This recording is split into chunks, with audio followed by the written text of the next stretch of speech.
Is it possible to be one of the best in the world without ceasing to be yourself? Carlos Alcaraz, the young prodigy of Spanish tennis, opened his heart in Rome after returning from injury, speaking about something deeper than sports, his outlook on life, his relationship with Juan Carlos Ferrero, and the impact of his Netflix documentary. Between successes, pressure, and internal debates, Alcaraz shows us that the path to the top is also full of doubts, difficult conversations, and, above all, a lot of humanity. What exactly did he reveal about his relationship with his coach? Carlos Alcaraz returned to action at the 2025 Rome Masters 1000 with the eyes of the world upon him. After overcoming an adductor injury that kept him out of the Madrid tournament, the 22-year-old from Murcia surprised not only with his tennis but also with his words. During a press conference, he shared his emotions about the recent release of his Netflix documentary. He admitted he was nervous about how the public would react, unsure whether people would like it or not. But to his relief, the response was overwhelmingly positive. Fellow players and fans congratulated him for showing his more human side. The documentary shows the most intimate side of the young tennis player, on and off the court, including his relationship with his coach, Juan Carlos Ferrero. Alcaraz spoke openly about that bond which, although solid, also includes differences. He explained that he has learned not to pay too much attention to what others say and to follow his own path, even if that sometimes clashes with how his team sees things. My team found it strange that I wanted to enjoy life and not be so professional all the time, he said naturally. His day-to-day life moves within that contrast between youth and discipline. But those differences are not a source of conflict. On the contrary, Carlos highlighted that they are part of a healthy and real relationship. I'm not going to say it's a fight, but the conversation between coach and player, we have it all the time, he explained. He added that discussing things, having different points of view, and talking openly is part of the process. In his opinion, that's precisely what makes his bond with Ferrero so special. They respect and listen to each other, and although they don't always agree, they move in the same direction. Alcaraz made it clear that he deeply values his inner circle. For him, balance lies in sharing time with his family, friends, and team without losing joy or authenticity. It is that mix of discipline and freedom that has marked his career so far.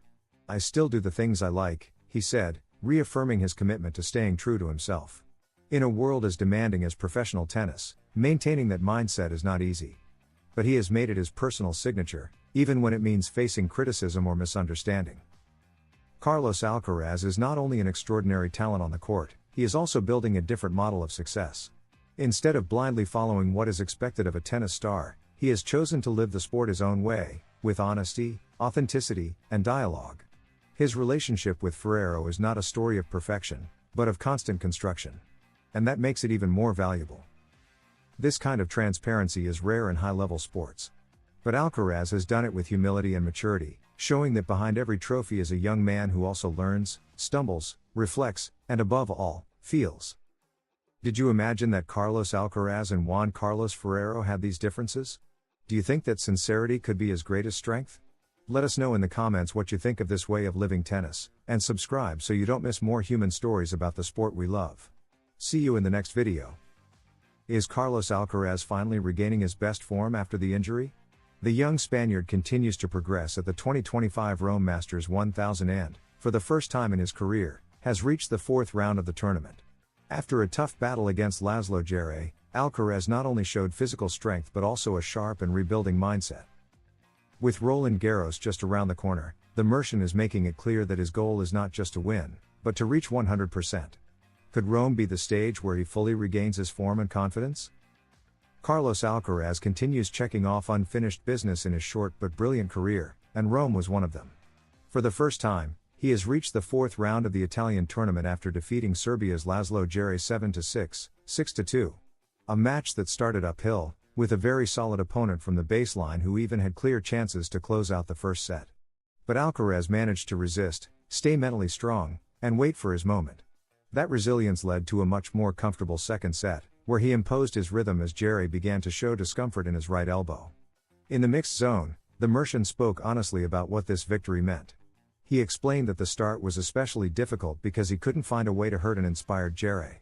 When he served for the set, I thought I had to stay strong and wait for my chance, he said.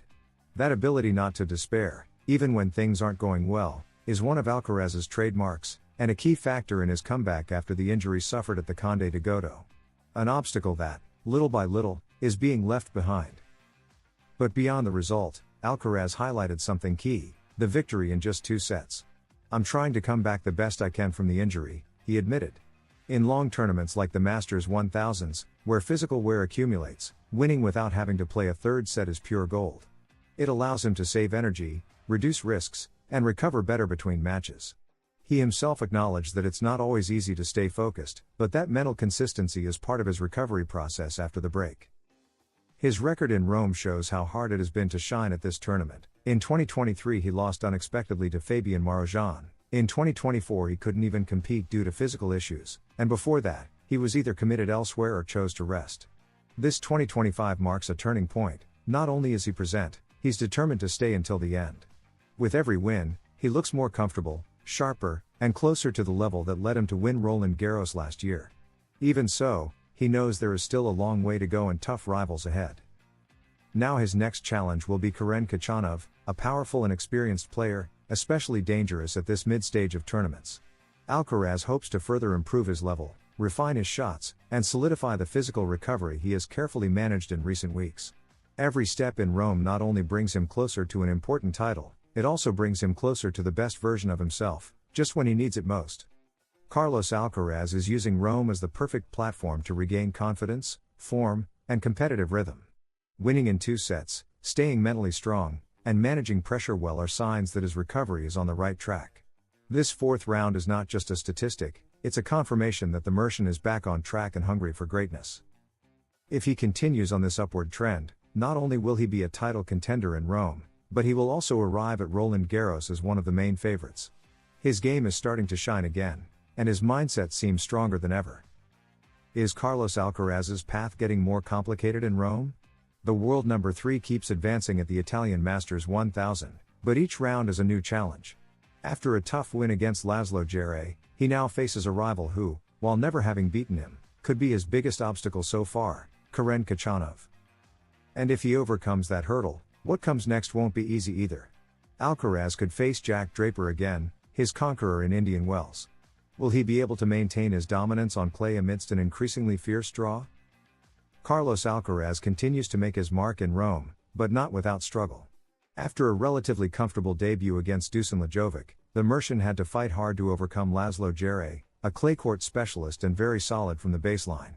Although he managed to close the match in 2 sets, it was clear that Carlitos still hasn't reached his peak. Now, in the round of 16, he faces Karen Khachanov, a rival who, though he's never beaten Alcaraz, brings a much higher level of challenge than his previous opponents in the tournament. The Russian is eager to break the streak and pull off an upset. Khachanov hasn't had the best 2025 in terms of overall results, but he has shown glimpses of his best form. He reached the semifinals in Barcelona, and in Rome, he's advanced convincingly after defeating Berruchaga and then crushing Francesco Casaro. While his tennis has been inconsistent at times, his power, serve, and ability to sustain long rallies make him a serious threat, especially if Alcaraz shows the same lapses he did against Djere. The Russian needs to play a perfect match, but he has proven that on his day, he can compete with anyone. Historically, Khachanov hasn't found the formula to beat Alcaraz. They've faced off 4 times, and the Spaniard has won them all. 3 of those matches were on clay: Roland Garros, Hamburg, and Madrid, where Carlitos not only won but did so without dropping a single set, showing clear superiority. The last time they met was in Beijing, on hard court, and again the result favored the Mercian. This history plays in Alcaraz's favor, but it also raises expectations. Everyone expects him to show the same authority at the Foro Italico, something that won't be easy if the Russian comes out firing. Beyond Khachanov, Alcaraz is already eyeing possible future matchups. If he beats the Russian, he could face Jack Draper in the quarterfinals, one of the most dangerous emerging names on the tour. The Brit already surprised the Spaniard in Indian Wells, defeating him in the semifinals. In Rome, Draper has started strong, and with Holger Rune's unexpected loss to Corentin Moutet, his path to the quarters has opened up. A match between Alcaraz and Draper on clay would be a real test before Roland Garros, both emotionally and tactically. The truth is, every step Alcaraz takes in Rome seems to prepare him not just physically, but also mentally for the great challenge ahead in Paris. The Masters 1000 tournaments are increasingly competitive, and there are no easy opponents, not even in the early rounds. This edition of the Rome tournament is proving to be a testing ground for the Mercian, who needs to rediscover his best form as the difficulty level rises. So far, He has responded well, but the pressure will increase, and lapses in concentration could be costly. Carlos Alcaraz has cleared his early hurdles in Rome, but the real challenge starts now. Karen Khachanov is a serious test, and further down the line he could face Jack Draper, who has already denied him a title this season. The tournament draw offers no rest, and every win is not just a step forward, it's also part of the process of fine-tuning his game for Roland Garros. The level of difficulty rises, and the margin for error narrows. If Alcaraz wants to solidify himself as one of the top favorites in Paris, he will have to navigate this stretch of the tournament with intelligence, grit, and the quality that brought him to the top. Have Carlos Alcaraz's physical ghosts finally been banished? The Mercian, who arrived at the Rome Masters 1000 with many doubts after an adductor injury, has begun to ease concerns with 2 solid victories. Most importantly, his body has responded impeccably. By surpassing the 3rd round in the Italian tournament for the first time, Alcaraz not only showed good form, but also confirmed that his recovery is on the right track. Could Rome be the turning point to relaunch his season heading into Roland Garros?